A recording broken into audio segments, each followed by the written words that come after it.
buwan nag-suicide.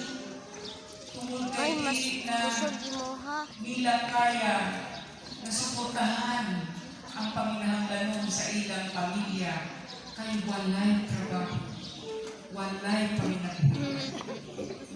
Mao gana mga kaigsunan ang rason nga si Ching Plaza mo sakripisyo, midagan kay ang atong mayor karon 9 anyos na nagsilbi kanato.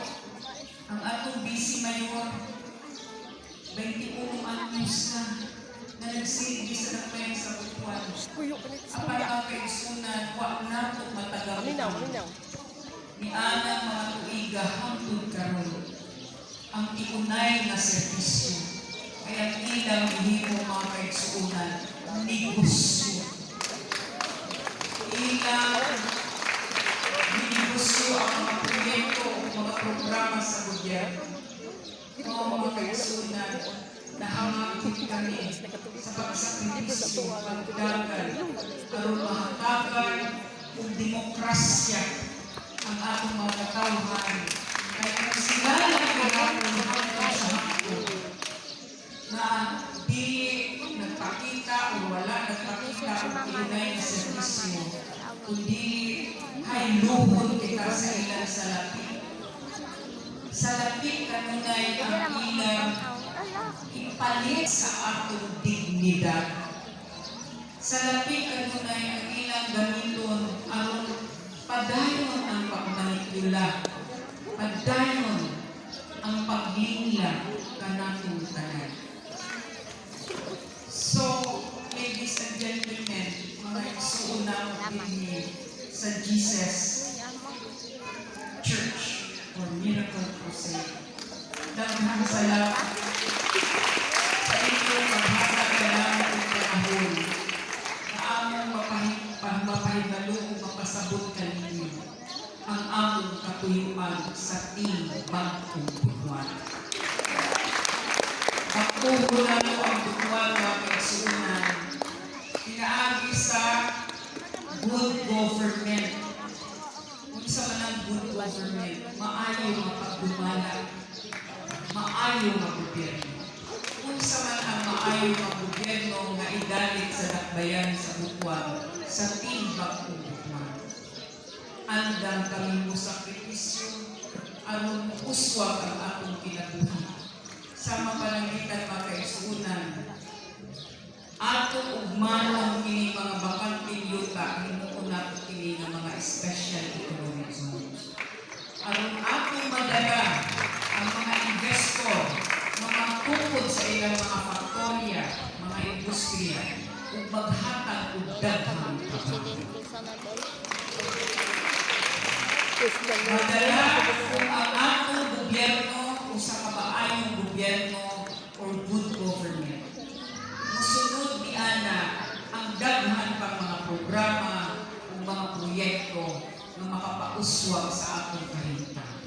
Sa makalangitan sa edukasyon, among panimuhaon na ang atong kabatanunan o bisan kita ng mga gulikanan na buod ng eskwela sa kolehiyo o sa college. We will restore katong college scholarship program ni Ching Plaza samtang ako inyong kongresista. Sabi namin ako kongresista, kung susitos kapin ang akong ipa-eskwela ka libre sa college. Ato ka lang padayon. Kung di nila free admission, ato iubalian na ang package nga matagal o libreng dormitoryo ang akong mga estudyante. Ubanan sa libreng school supplies. Ug ang atong mga gagmay ng mga pupils, pareho dito sa Amerika o sa Europa, nga gihatagan o libre na paninto. Libre na school supplies. Even bus. Dili nang gasto ang mga ginikanan. Pintaw. para sa pagpa-eskwela ug tanan nga kinahanglan sa ilang mga anak. Kanang atong City Hospital, imuot ka na nato nga libre na. Libre ang medisina, pati ang mga maintenance sa mga senior citizens, libre na ang medical and hospitalization. So, di na kamo bayan. Nahiko naman na sa ubang syudad, nga nang di na nato kuhin. So, libre na ang atong City Hospital po.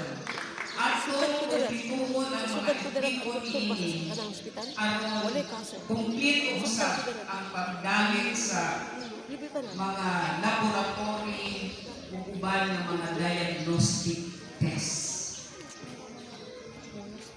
Mga kaigsuonan, paningkamutan sa timbang ubuan nga ang tanan adunay trabaho ug panginabuhi. Dili tanan mga kaigsuonan, matagamtaman lang nato kung aduna kitay good government. Maayo ang paggobyerno, maayo ang pagserbisyo. Tunay na serbisyo, dili ang pagpabuhot sa mga bulsa o sa mga vested and personal interest, kundi ang kauswagan sa kinabuhi sa ating mga katawan. Tuhon, kanang atong merkado sa lamihan, libertad ug ang payon. Himuuna nato ng Cristoris. Unya, aduna kitay merkado dito sa South Boulevard na himuan nato na taguan. Tanan mga gagmay nga makuuma, mangingisda, ug gagmay nga mga negosyante. Dito nila dalhon ang ilang mga produkto. Ug atong imbitaron ang tanan nga mga merkado, groceries, lakit ang atong mga silingan na dito sila makumpra sa ilang mga ibaligya. Walay uhis ang magbaligya dito. Ang kabala lang para sa space ilang baligya. Atong ibalik ang programa sa home, school, and community gardening. Kinahanglan ang tanan ng mga balay, adunay tanom na gulay, mga prutas, tanan ng mga eskwelahan, ug tanan ng mga bakante gayuta, aron atong katamnan sa atong pagkaon. Mga kaigsuonan, daghan makikagamo para sa atong mga katawan, para kanino, para sa atong mga anak. Palihog, iampo ninyo kami sa among katulad kadatungan. Salamat ninyo na kahiralunan, balik kami sa maong advokasya sa pagbangko sa buwan, bangkong liderato, bangkong gobyerno, bangkong kinabuhi, ug bangkong kaugnay. Salamat sa Preacher Joe sa atong mga katawhan ining kagayunan nga gihatag ninyo tanan. Palihog, iampo ninyo ang timbang buwan. Mga walang person kami, isip inyong instrumento. Instrumento sa atong mga katawhan. Mga pauswag, mga bangko natin.